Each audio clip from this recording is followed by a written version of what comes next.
இயேசு கிறிஸ்துவில் பிரியமுள்ள சகோதர சகோதரிகளே, அன்னையுடைய அன்பு பிள்ளைகளே, இயேசுவின் இனிய நாமத்தில் உங்கள் அனைவருக்கும் என் இனிய காலை வணக்கம். இன்று திங்கட்கிழமை, இன்றைய நாள் இனிய நாளாக ஆஸ்வதிக்கப்பட்ட நாளாக அமையட்டும். நீங்க எல்லாரும் நல்லா இருக்கணும், ஆசீர்வாதமாக இருக்க என்னோடு இணைந்து ஜெபிக்க உங்களை அன்போடு அழைக்கின்றேன்.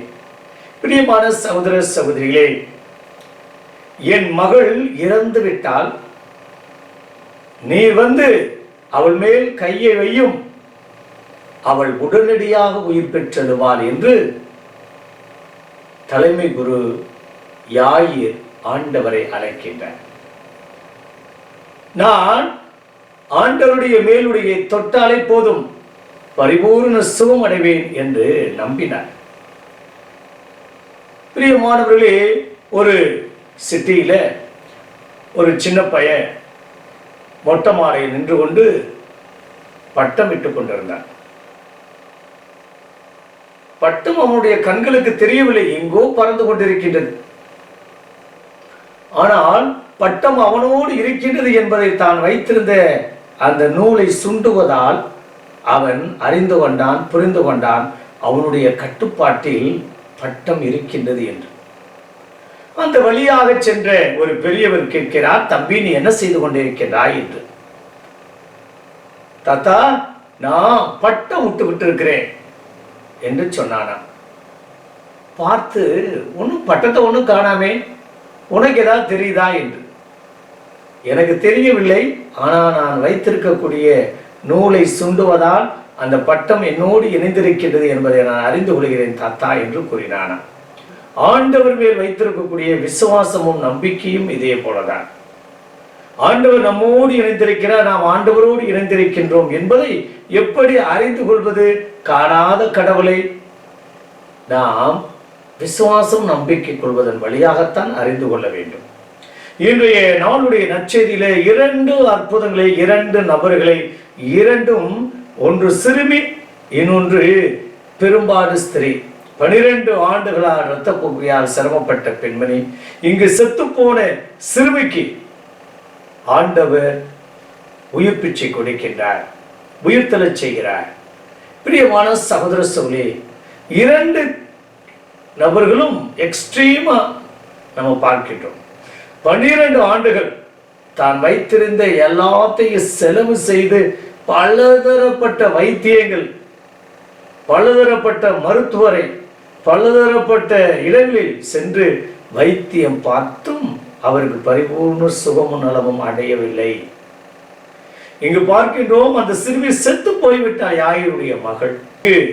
பலதரப்பட்ட மக்கள் கூடி அந்த இறப்பு வீட்டில் கூடி அவர்கள் ஒப்பாரி வைத்துக் கொண்டிருக்கின்றார்கள், குழல் ஊதி கொண்டிருக்கின்றார்கள்.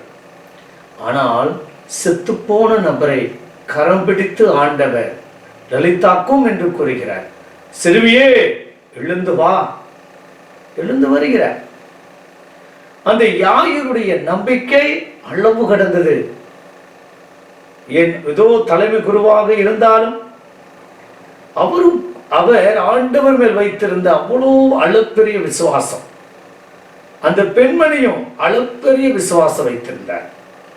பிரியமானவர்களே, அப்படிப்பட்ட விசுவாசமும் நம்பிக்கையும் இருந்தால் நம் வாழ்க்கையில நினைத்த எத்தனையோ காரியங்கள் முடிஞ்சிருச்சு, அவ்வளவுதான், இனிமேல் தேரவே தேராது, கைவிடப்பட்டது, நிராகரிக்கப்பட்டது, ஒதுக்கப்பட்டது, ஓரங்கட்டப்பட்டது, இது ஒரு முடிவுக்கு வந்து விட்டது, இனிமேல் நடக்காது, முடியாது, கூடாது, சாத்தியமில்லை என்பதை ஆண்டவர் மேல் நம்பிக்கை வைத்தால் அதை கண்டிப்பாக சாத்தியப்படுத்த முடியும்.